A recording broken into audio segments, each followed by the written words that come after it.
where to seek help, or even to seek help. And so the traditional diagnosis is done that way. In other ways, a lot of the um, system, a lot of the ways that are out there, non-native ways, talking to a trusted relative can be, um, you know, through an uncle or an aunt or a parent or a sibling who has some knowledge of traditional ways or has experience in traditional ways, is a way to guide whether to resolve a problem with um, with a prayer or an offering or support from someone else. With suicidal ideation, the traditional ways that's in the Navajo system is not considered to be of course, it's not considered a healthy way of being, and um, and so there are a number of interventions, particularly within the um, non-beauty way process, to begin healing and to begin to recover. Um, Key with a traditional approach is being fit, taking care of being cognizant of our body's fitness and well-being.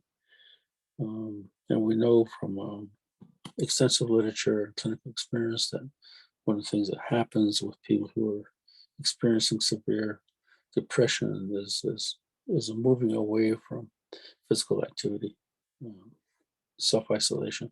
So fitness is a very traditional approach to taking care of ourselves, and then songs also related to that. And many of the traditional systems that are out there, the songs that we apply for ourselves are very positively framed and um, and framed in a way to sustain hope and a positive ways of thinking.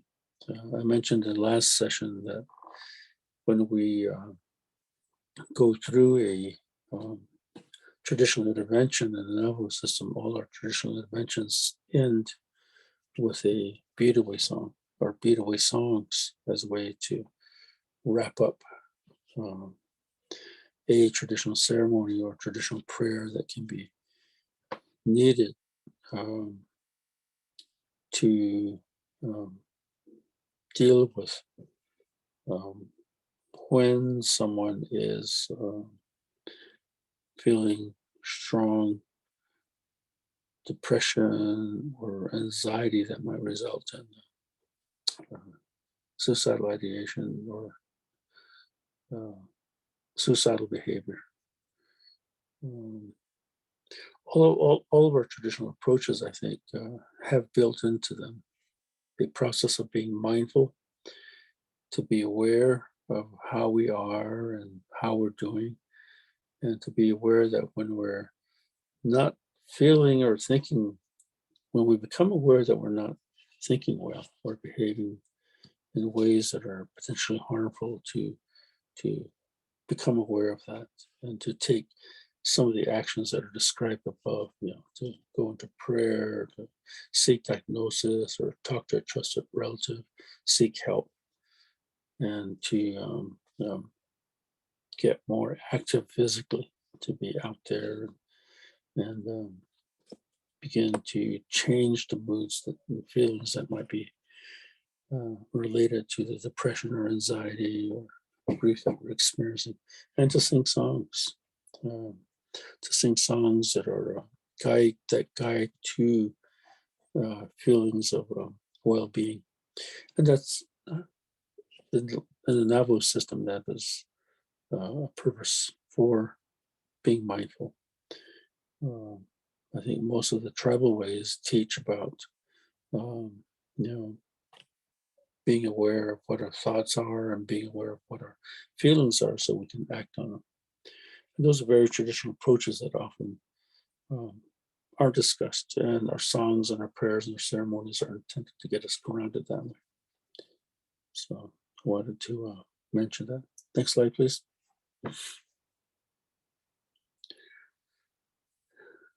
So in chat, or if you want to, you can raise your hand on what are some traditional approaches that you have applied or that you're aware are applied for suicidal ideation or suicidal behavior. Anyone? You have a couple of minutes here to explore that.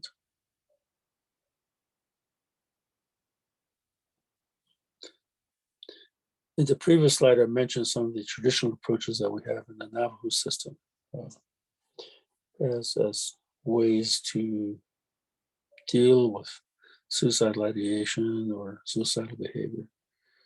Um,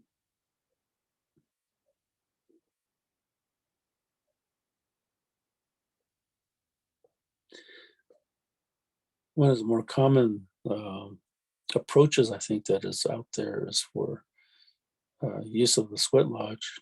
And in New Mexico, we have a number of tribes that do not use sweat lodges, for example, as part of the traditional ways. And so it is, I think it's important to be aware, if you have a tribal person, one of the challenges we have in many of our behavioral health programs is thinking that the sweat lodge is a fit for everybody. And I've learned in my time to be aware of, to ask folks if their tribal ways permit or allow participation in sweat lodges, and to be aware that when a tribal person says that their tribal ways do not permit participation in sweat lodges, then to not basically not make someone do a practice like sweat lodging as part of their interventions or part of their treatment. So there's some definite. I see Candace is making a comment. Do you want to build on that a little bit, Candace? Unmute and share with us. Yes. The one thing that my husband and I do, we had to do this in the past with my little sister, and she had thoughts of suicide, and she was in crisis situation, and so two different instances to where when she was in their crisis, we had to refer her to the hospital, of course, so that she could get assessed, and then but the low risk where to a point where she only had thoughts of it and she didn't have a plan. This is where I would see that she's safe and that she's okay, and have go to her home and then feed her, and probably put together like a little fire so that you can hear her, and then we would just fan her down with the ceremonial feathers that we would already have with us, and just say a little prayer for her, and where she could express herself. If she felt emotional, we would work through with her through that process. So guiding her through that. So that's been helpful in the past. And she would, when we did that for her, she felt a lot better. And so she was more focused and she was more aware of her surroundings. So that's kind of what has worked for me and for my little sister. Well, thank you for sharing, Candace, and I think you really appropriately described described very well some of what many of us experience with our relatives, and basically grounding our relatives to change. It's I consider it very much cognitive approach of changing our relatives, affecting our relatives' thinking in ways that they move from thoughts of self-harm to thoughts of self-care. And burning cedar is very much one of those ways of doing it. Quite a few of us do like you do. I think we burn cedar when um, we personally encounter times of doubt or uncertainty or feeling sorrow. Yeah, um, to be able to understand those feelings in a way that we move from them to feelings of hopefulness and feelings of appreciation and feelings of respect. Um, I think that's the intent of burning cedar and songs and prayers. Basically, it's very much a cognitive behavioral process and from a native system that has worked for uh, millennia. But thank you for sharing with us. Anyone else have thoughts or comments?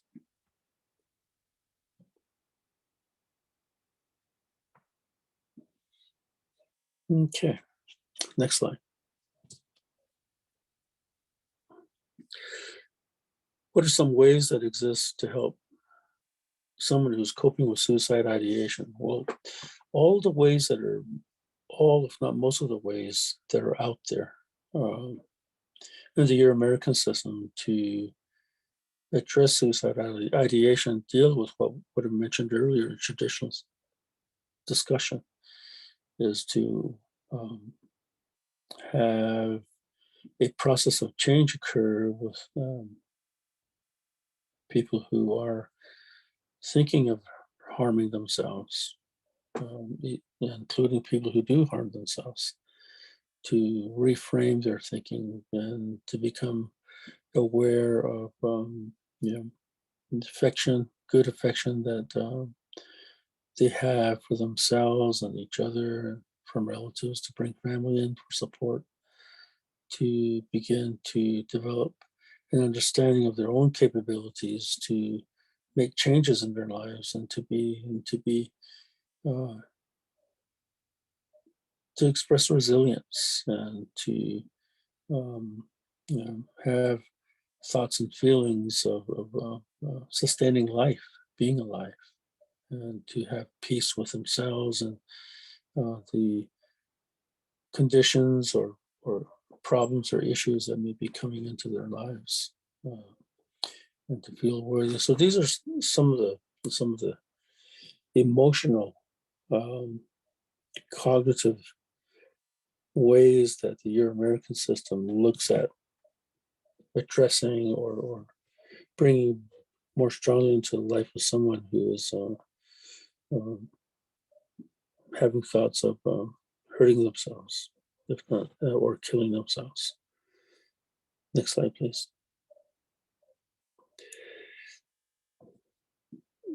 In the field of suicide prevention, and this comes from Prevent Suicide GA, which is Georgia, and um, looking at how many of us tend to understand suicide prevention. We take a kind of like a four spectrum approach. One is to uh, do prevention upstream. Like you've probably, most of you have probably heard that story of prevention where three sisters are seeing um, bodies float down the river, and one sister goes upstream to see what's happening, and then to work at not then to begin working upstream to prevent people from ending up in the stream.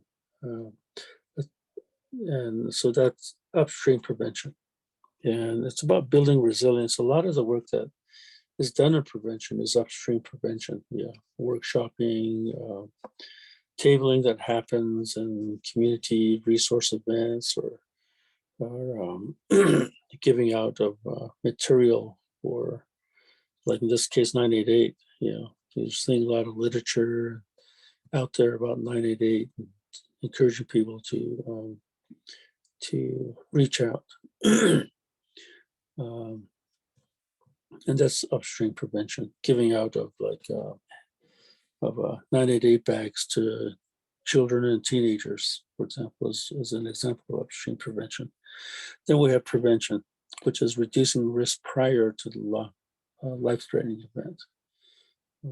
And we'll have some slides that show this in greater detail, but the third part of the spectrum is intervention, preserving life and then providing treatment. And then the fourth part of the spectrum that I'd like is postvention. We don't spend a lot of time talking about postvention and the work we do to help our relatives who are struggling with thoughts of self-harm or self-harm behaviors, but it's about supporting and healing after someone dies or gets seriously hurt from a suicidal behavior. Next slide, please. So upstream prevention is that term to build individual and community resilience and to begin to, like in traditional ways, be able to understand what our hardships are and how to resolve them in healthy ways, so that our relatives don't get to that point of considering self-harm or taking their life. It's about building these positive connections that we talk about often in Native country as a value among Native communities. Is the positive connections that are taught traditionally. And unfortunately, that a good portion of our relatives move from or don't or feel like they don't experience. And then developing personal assets. In the Navajo system, we have one of the things that we're encouraged to do and taught to do and to be mindful of this comes out as a personal asset, I think, is to carry an arrowhead as a way to be able to withstand hardship and to be able to understand hardship and be able to move towards basically being resilient to it. And that's an example of, from a traditional approach, personal asset. Giving 988 material out and encouraging our relatives to look at that as a way to seek support is a form of a personal asset. To have relatives make that call when they're feeling feeling unwell at a particular time or feeling threatened about where their thoughts might be taking them or how their behaviors might begin to express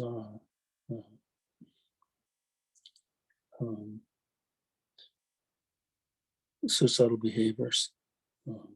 Is really, in my mind, is a form of personal asset to be able to give people a tool they can look at and then work from.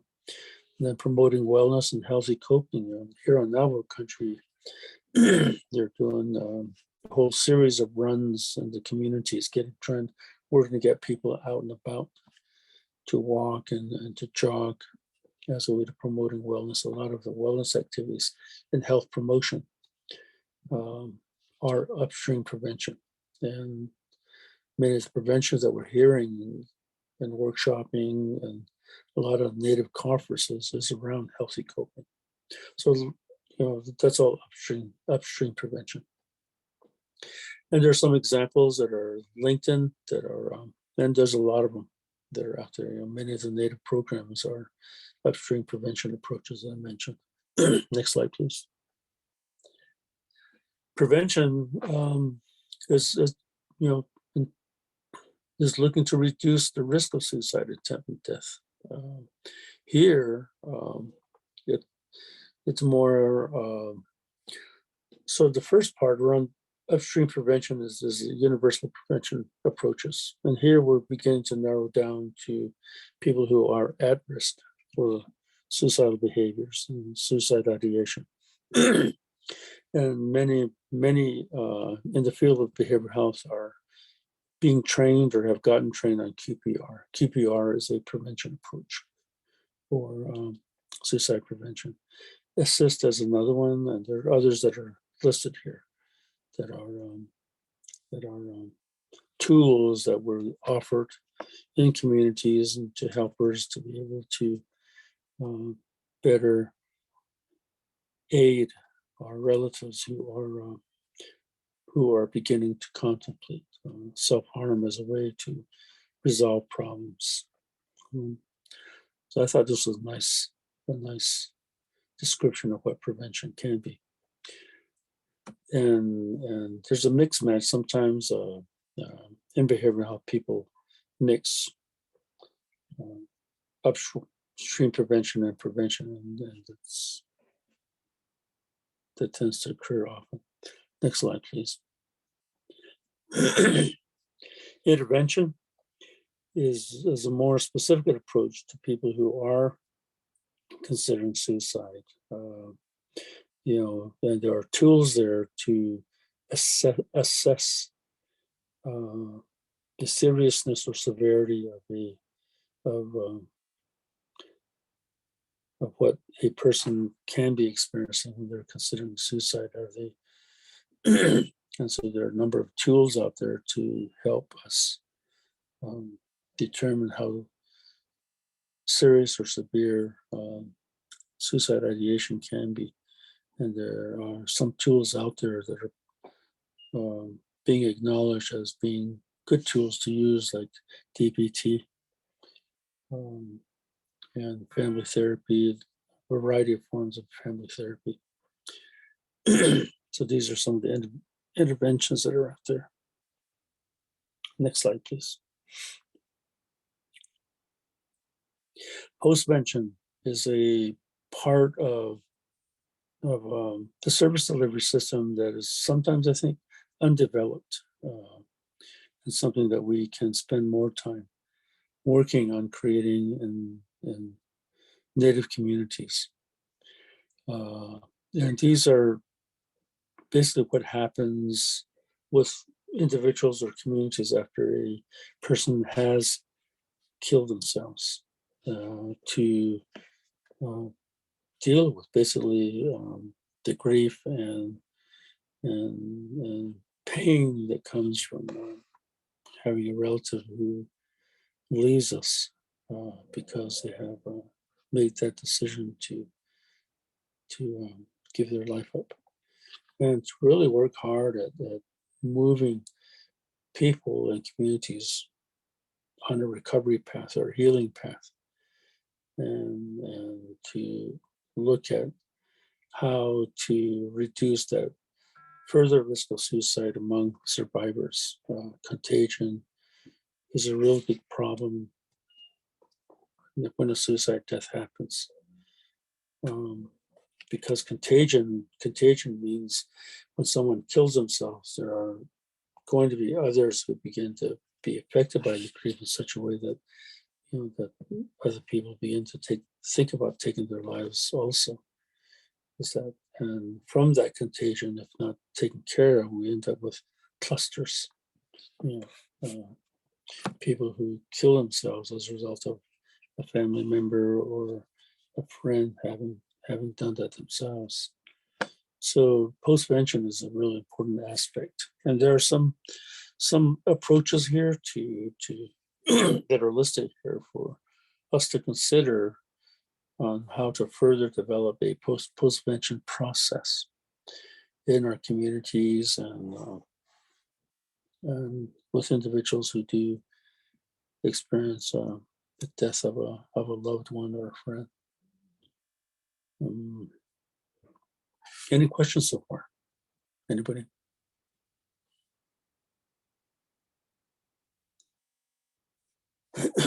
Next slide.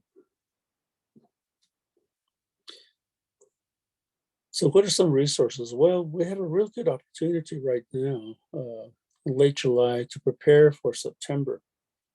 September is a National Suicide Prevention Awareness Month. And this gives us good opportunity to look at what we can identify as resources for our tribal members, our community members. And there are a whole slew of resources. I know in each of your programs, and also within the state and nationally, one of the primary ones is 988. You know, 988 rolled out last year in July. We're actually about a year and I think a year and 8 days into the 988 program implementation. So within this time, we have been given opportunity to really work at making the 988 system a stronger resource to our individuals and families and communities that have struggles with suicide ideation and suicidal behaviors and suicidal death um, as a way to do that. So I want to point out that we have but I think we're in a real unique time right now with 988 to make that a primary focus in our communities. I know in our state, there's a movement, a push to create a native 90-day system in our state. So we have native practitioners and professionals who are able to respond to native community members who call the 988 line from New Mexico and have someone who is probably a little more culturally grounded to be able to assist our relatives who call in to the 90-day system. So this is a resource I think that's primarily there. You know, we have the,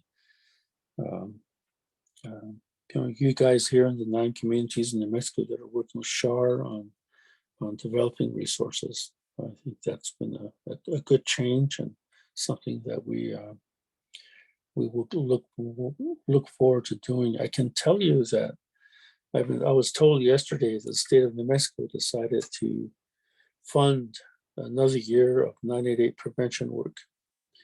And so I'm pleased that we're going to get to continue to do that work.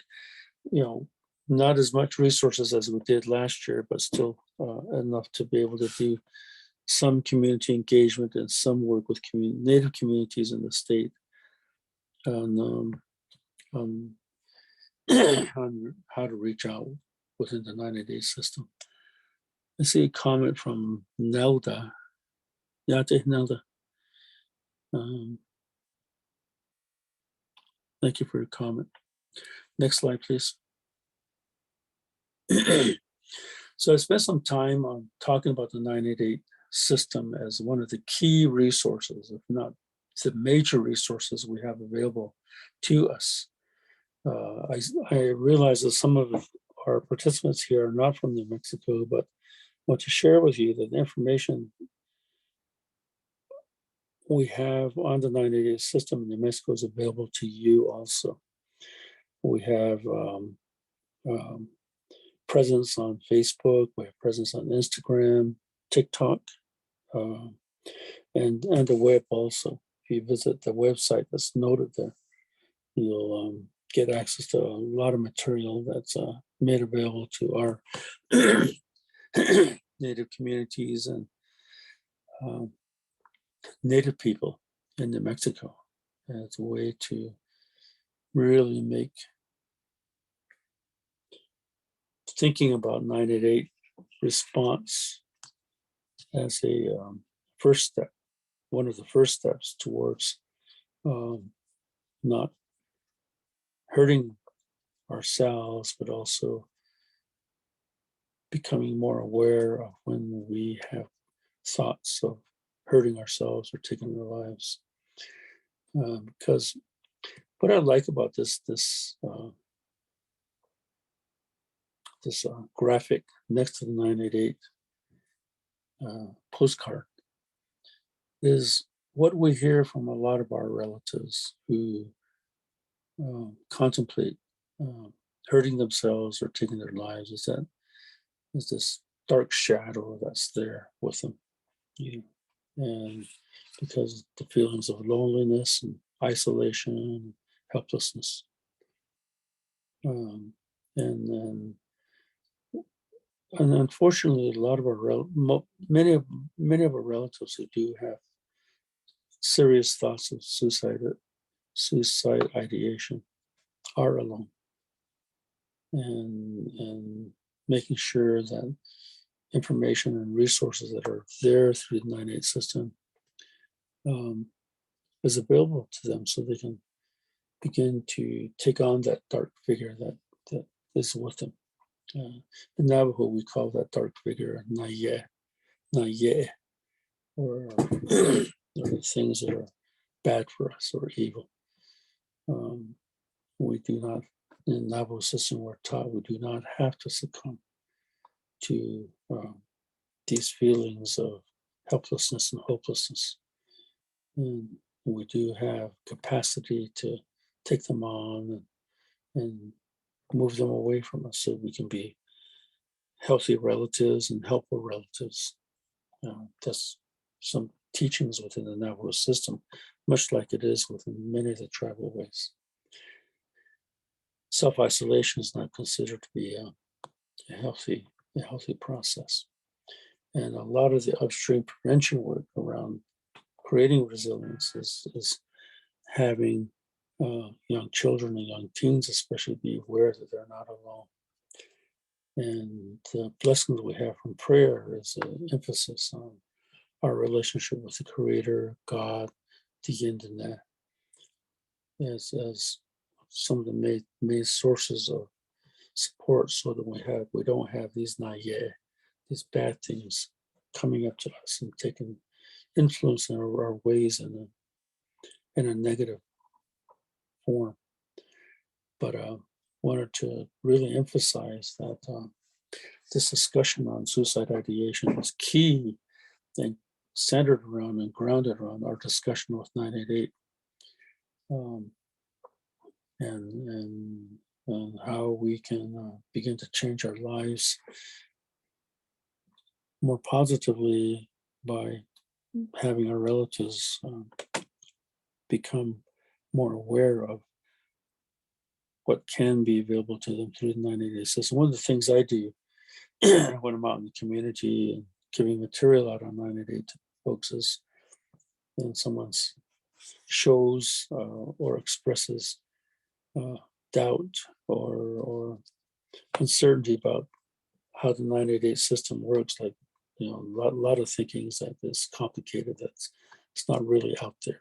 And they'll get my phone and they'll dial the 988 line, and then in person with someone standing there who's saying, I'm not sure about that. I'll dial the number and they'll show them what happens when you do call on 988. There are a number of treatment programs that have educational groups around use of 988. They'll have clients and group call 988 themselves on their phones and see what happens. So that's one of the ways to break the ice, I think, is by actively engaging our folks. And that's a way of doing an intervention, an early intervention with people who are in treatment or seeking help. I want to mention that as one of the tools we have available to us. Next slide, please. And we go to the case study right on time. Shar.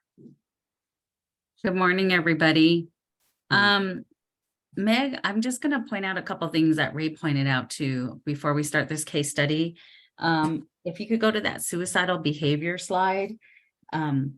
What I really like about the DSM-5, this current version, is they point out the varying degrees of suicide ideation. That Mhm. one, yes. Suicide ideation versus plan versus intent versus, is this their initial encounter? Is there a history? Because before we couldn't record those occurrences and severity level. And so this is just an important slide to identify if you're working with folks who are having thoughts of suicide, and there's intent to die, meaning they have a plan. That's intent. And is this their first encounter? Maybe this is their first encounter with having thoughts of suicide. So you're able to write that down as initial encounter versus do they have a history of suicide ideation and needs current treatment? So that second one, subsequent encounter. And then the last one, that there has been an attempt, and where it says history of suicidal behavior, that there has been an attempt, and we really seriously need to be looking at this. The next slide, Meg. And those of us who, I've been a clinician for about 30 years. So when I graduated, it was the DSM-3, and then it was the 4, and now it's the 5. So you see, different versions of the DSM, and it always, improves with assessment and diagnosis and provides more clarity. So when I was a clinician working more in the direct care services, all we could put on our documentation was self-injury and then cutting, so here, what they're doing is they talk about it's non-suicidal self-injury. And I really like that, because when cutting was, at least in the school I was working at, it was, we had to do some contagion. A lot of the girls in middle school were cutting as a way to cope with some of the social media, the bullying that was occurring. And all the staff, the school staff, felt like it was suicidal behavior. And now they call it non-suicidal, so that it helps with clarifying what's really going on. And so are they actively engaged in this? Is there intent? And has there been a history? So I like the clarity that the DSM-5 is providing. And I felt like that's important to highlight when you're working with adults or youth who have thoughts of suicide. Okay, so I'm going to go, can you go to the case study? So do you guys have any questions around those 2 slides? I really like that, the clarity piece. I know we have a smaller group today, and that's nice. I really love smaller groups. And we have one more webinar next month, August 22nd. That will be our last one in this series. But as those of you who have been attending our webinars, we always like to end with a case study. So given what you know about suicide ideation and non-suicidal self-injurious behavior, I want you to look at this case study and tell me what you're thinking, and I'll read aloud. Matthew is a 17-year-old male who lives on the reservation with his mom and 2 younger sisters. Mom recently separated from her husband because he was drinking heavily and lost his job. Matthew and his dad are close, but since the separation, he hasn't seen him as much, and dad continues to drink. Matthew was diagnosed with depression last year after his cousin died by suicide. They were close, and he had no idea his cousin was in pain. He's feeling guilty. He did not help him. It took a long time to finally get Matthew to socialize. His grades are now coming up. He's starting to date a 16-year-old female at school. He's ready to take the relationship to the next level and have sex with his girlfriend. He comes to the clinic asking for condoms. The nurse practitioner provides the safe sex talk, and he walks out with his brown bag of condoms. Matthew has dated Connie for 5 months. Those of us who go to IHS, our pills always come in a little brown bag, right? A little paper bag. That's why I put the brown bag. Matthew goes to a party with friends, and he sees his girlfriend kissing another guy. He confronts her, and she says she wants to break up. He begs her not to leave him. He starts to stalk her, even though she made it clear she does not want to be with him. He calls her after drinking with friends and said he's going to kill himself if she doesn't get back with him. Connie immediately feels bad and tells her mom. Connie's mom calls 911, but does not know where Matthew is at. What are some strategies here to ensure Matthew's safety? What are some things that you all have learned when it comes to someone in crisis? What are some things that we could do in this scenario?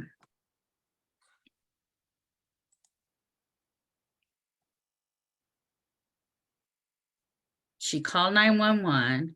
Is there a new number we could call?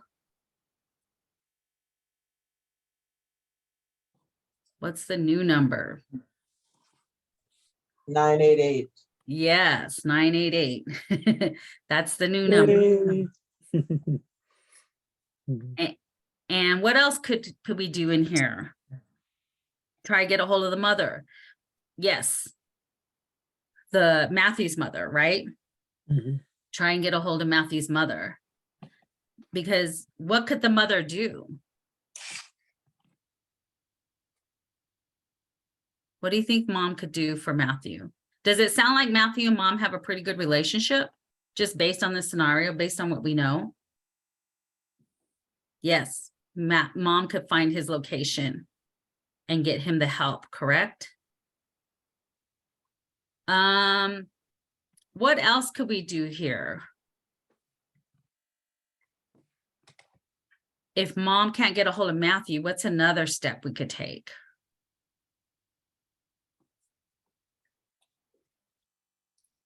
Call his what?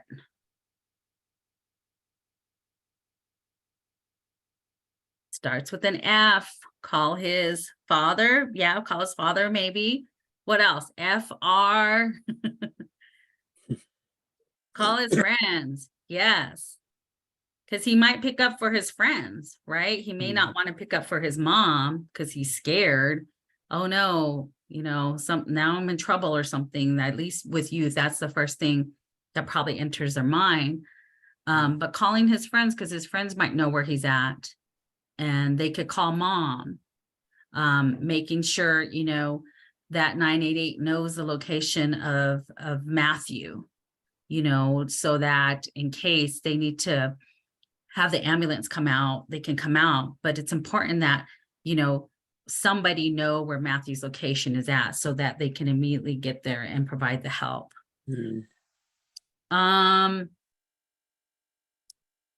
What else so let's say Matthew gets the help. Say that his friends find out where Matthew's at. They tell mom calls 988 and they dispatch the ambulance. Now, those of you who work in the reservation, when you call 911 or 988, do they normally know how to dispatch to tribal police or to tribal EMS? What do you think?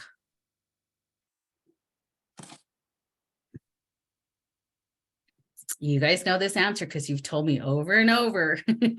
What do you think? If someone were to call 911 and you lived on the reservation, is that call going to go directly to your tribe, or will it go to another neighboring city or town? To your tribe. To the tribe? Out of the jurisdiction, depending on the location of where that person is at. Yes. So at some places it goes to the county. Like for one, I know one of our neighboring tribes here in Albuquerque, when they call 911, it goes to Albuquerque, or it could go to Crown Point. But they still have to dispatch from Crown Point to this local community. So it varies, right? So we have to educate our communities if we're going to do upstream prevention, right? As Ray was talking about, is making sure that our local community understands. Sometimes when you call 911 or 988, you're not going to get that immediate response. So maybe educating and putting on a marquee or a magnet or a flyer, call this number for immediate response. And that could be your local EMS, and it could be your local PD, depending on what your crisis protocol is But those would be the two main numbers, because those numbers may not be in existence at the 988 center. So we need to educate the 988 centers about our local crisis protocols. That's what at least I've been learning lately. Now, looking at this case study, is there a history of something going on with Matthew? What are some of the signs and symptoms you see that's going on with Matthew?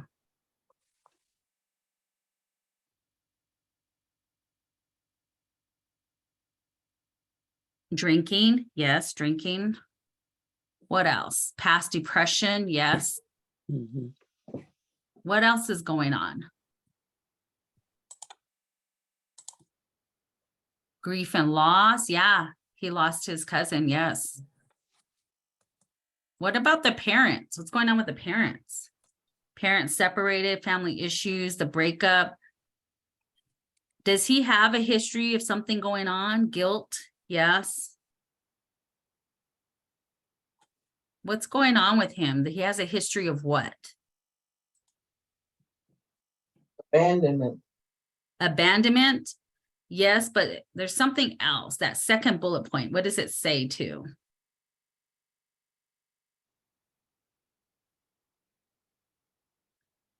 Matthew was diagnosed with what? Oh, depression. Depression, yes. So what does our data show who's at high risk for suicide? If we just kind of get out of this micro mode and look more macro, what does the data tell us? That's who's more at high risk for thoughts of suicide and plans. Boys in their 20s, yes.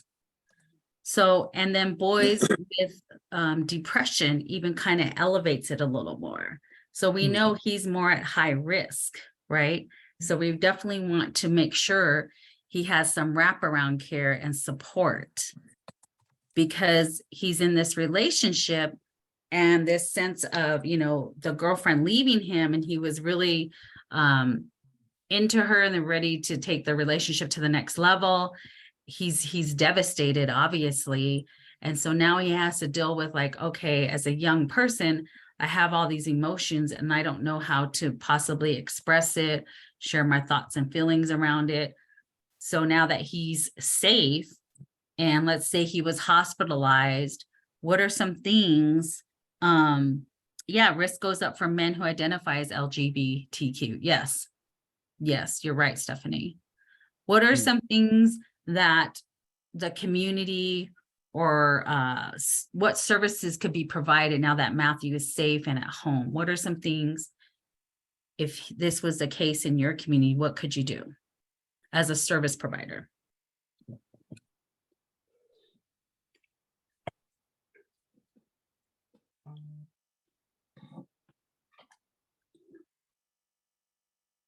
What are some things you could do?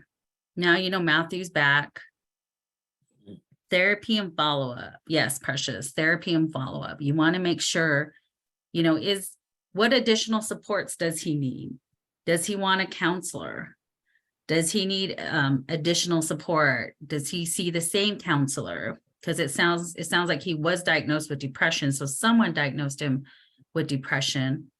So maybe he could see the same counselor and do a follow-up. What else could we do? Assessment, yes.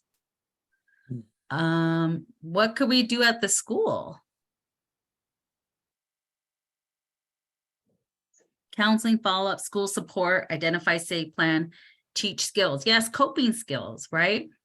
When adolescents, they're developing at a fast rate. Their physical development, they're like, I've got longer legs, longer torso, longer arms, you know, my body's growing. I have these hormones, I have these feelings. I don't know where they're coming from.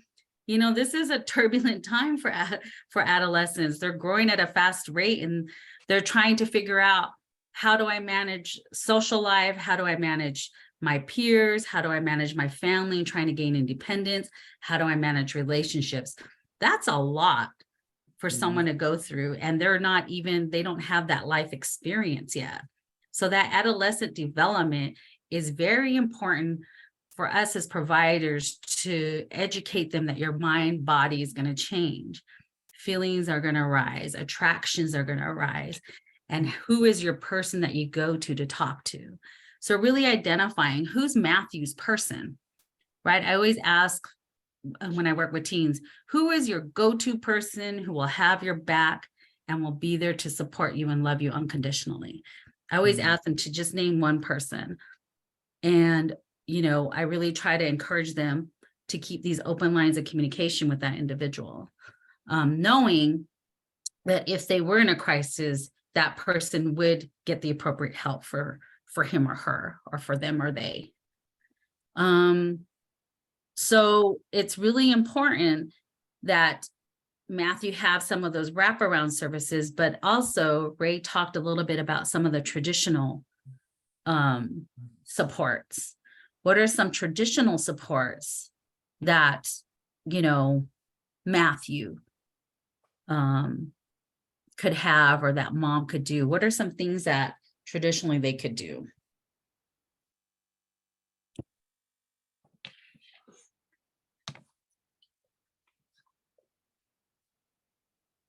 I think maybe finding someone in the community that can conduct a sweat or arrange a sweat for Matthew and his family. Yes, a sweat. Precious says a family meeting. Yes.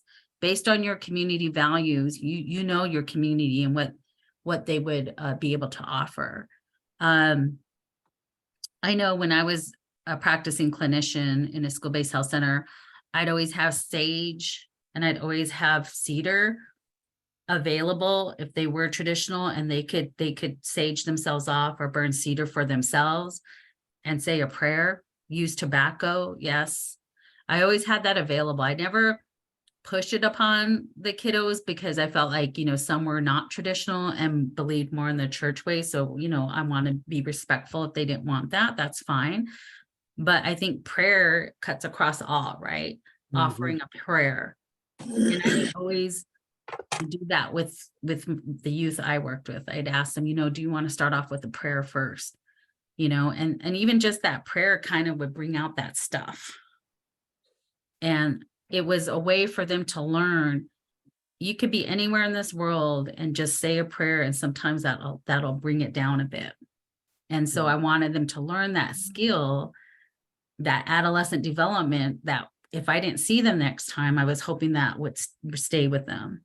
That, hey, I can at least just say a prayer, calm down, do some deep breathing. So teaching them those coping mechanisms is key when we're working with youth. I thought, as Candace says, bring in a traditional practitioner to lead a family meeting. Yes, if you have those resources, of course. What about this idea? What about peer support workers? What do you guys think about that? Peer support workers. Yes, that's what Precious said. And it's good to see you online, Precious. Yes, peer support workers, I'm learning just that lived experience. They can really make a connection to people people with substance use disorders, people living with depression, anxiety, having thoughts of suicide. Peer support workers can really make that connection sometimes faster than clinicians maybe. And I really think they're an asset in the community. And then if you have a peer support worker who understands more of the traditional ways, that is so helpful. So peer support workers would be ideal. Yes, there's training and state certifications more available for peer support workers. So really doing a scan of other resources available to assist this family who, Matthew's going through some changes, learning how to deal with some adult problems, if you will, adult issues, learning about relationships, learning that in life there are breakups, there are, you know, life isn't always static, right? Life has this wave hitting us sometimes, and he's having to learn how to ride that wave sometimes. Those of us who've been on this planet a little longer, we learn how to deal with those waves. So he's just learning what that means for him. And so having some empathy and understanding that he's a young person, and giving him the coping skills is very, very important to provide that prevention piece. Any other questions about this case study that bring up some other thoughts?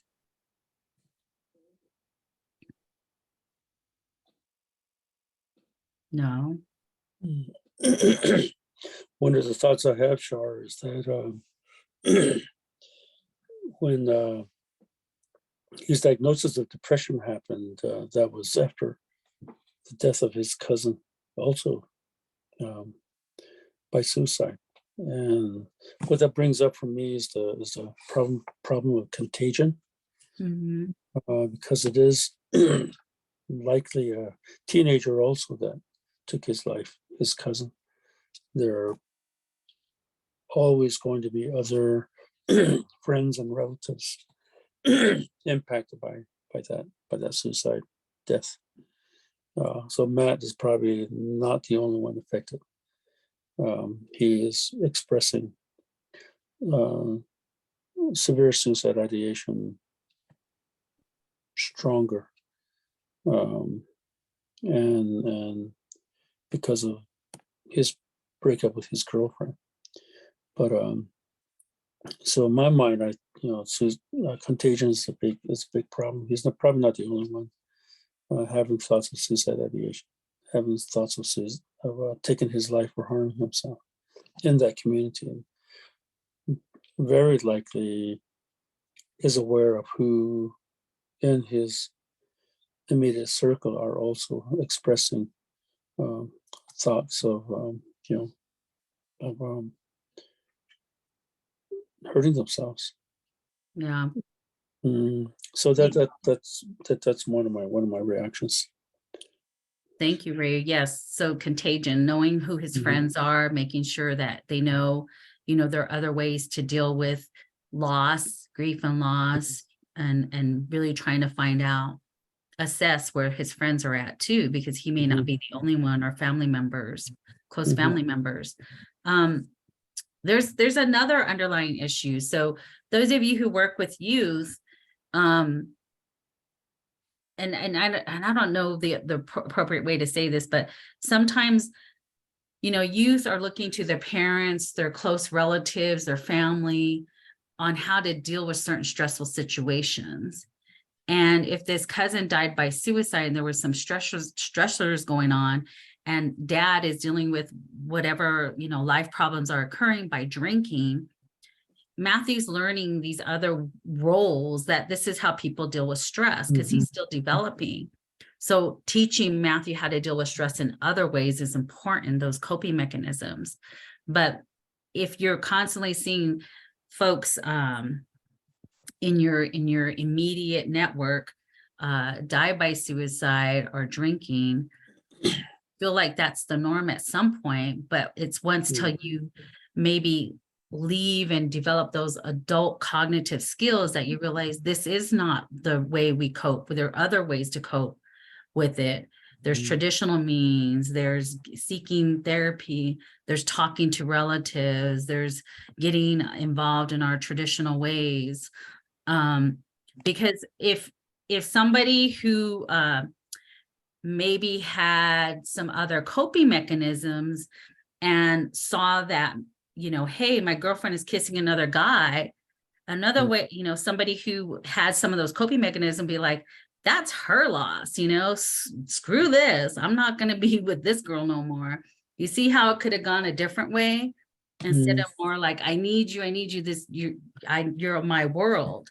So there were two different ways that this could be dealt with, and Matthew may have not developed those coping mechanisms to think, it's her loss. I'm glad I found out now.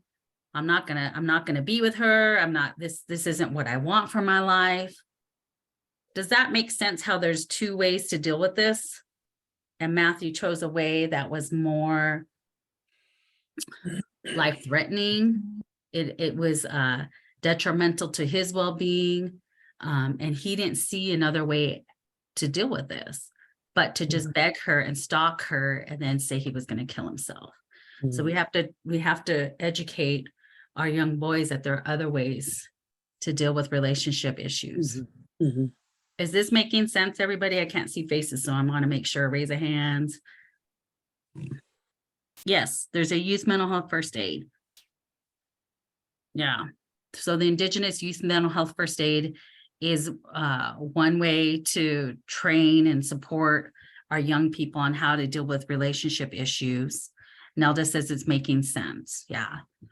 So I always would try and work with youth and say, there's this way you could deal with it, but there's also this other way, and which, it's your decision to decide how you want to deal with this. Sure, I see that Stephanie made a comment about survivor's guilt. Maybe she can explain that further. Yes, Stephanie. Thank you for saying that. Oh, just thinking about my own family and life and having lost someone tragically. I was 600 miles away when it happened, but still, what was playing in my head was, what could I have done? And and it's just it's a normal kind of reaction I have. And if he was particularly close with this cousin, I'm sure that's what played out in his mind. What could I have done to have kept this from happening? And sometimes, it's completely irrational, right? It's like nothing, it's a long way from that feeling in their mind and the loss, and to that place where, there was nothing you could have done. And so getting help, so that's a real thing. Or you hear about it with soldiers, who talk about survivor's guilt. And it seems irrational, right? It's like, well, not everybody is going to be killed, but they felt like, well, in this particular scenario, why wasn't I killed?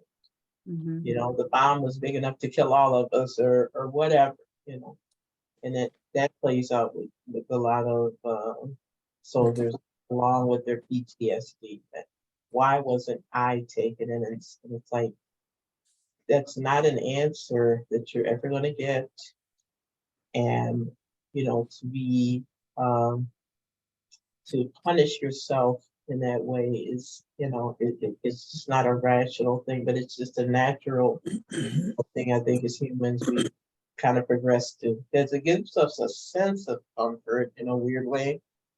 Because it's like we're saying, well, we care to the degree like we wanted it to be us, but it's still a very irrational thing, right? Like there was no way, there was nothing you could have done in that moment or should have done to stop that death, and to think that because you weren't taken, that you somehow got this, unfair, gimme. It's a wrap you're going to be in, a mental wrap you're going to be in, and it's not going to get you to a place of, ultimately where you want to be healed, Yeah. And I like the fact that you said it is a natural reaction. Like, what could I have done? How could I didn't see this. What did I miss? That's a natural human reaction. And walking through some of those pieces isn't, is us rationalizing it. But we also, if it becomes like we're obsessed with it for more than 30, 60 days, it's going to have an impact on our well-being, right? If we're being consumed by it. And so reaching out to make sure we talk to a relative, to a friend, to a therapist is really important. So teaching our young people how to do this, to ask for help, is vital. Thank you all for sharing. I don't want to leave it like this, Ray, because it doesn't feel like it's a good way, but some other things I like to do when I'm working with young people who have thoughts of suicide or they're dealing with severe depression or grief and loss is I always ask them, what are the 3 things you're most proud of in life? You know, and it's usually like my family. I love my family. I love that I'm playing sports, or I love, you know, grandparents. They might have a close grandparent. I always hear them say grandparents most of the time. So really having them have a sense of hope when they leave your office, a sense of wellness, like they have good things in their life. We all go through good and bad in life, but we also need to remember the good things we have. So I always try to leave on that note, that sense of resiliency, you know, and sometimes that is hard and they can only name 1 or 2, but it's like, at least we have at least 1 or 2 things to be grateful for, right? Anything else, Ray?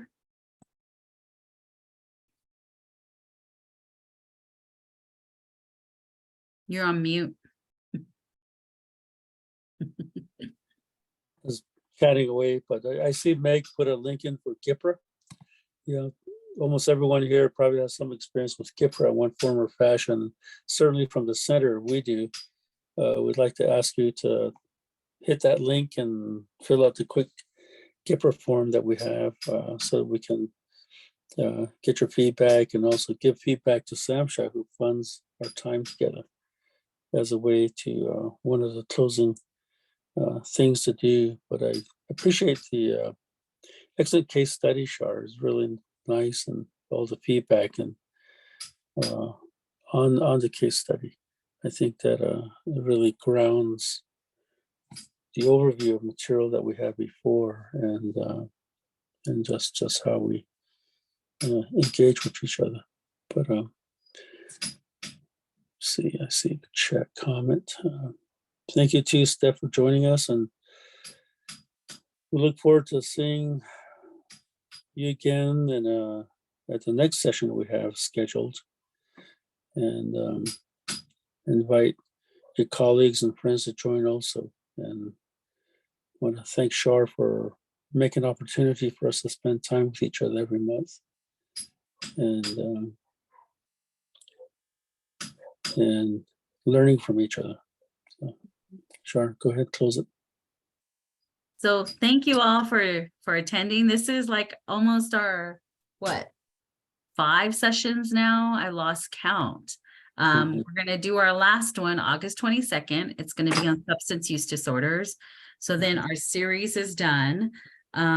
If you want more information, you know, just reach out to me, Ray, Devana, or Megan Dotson.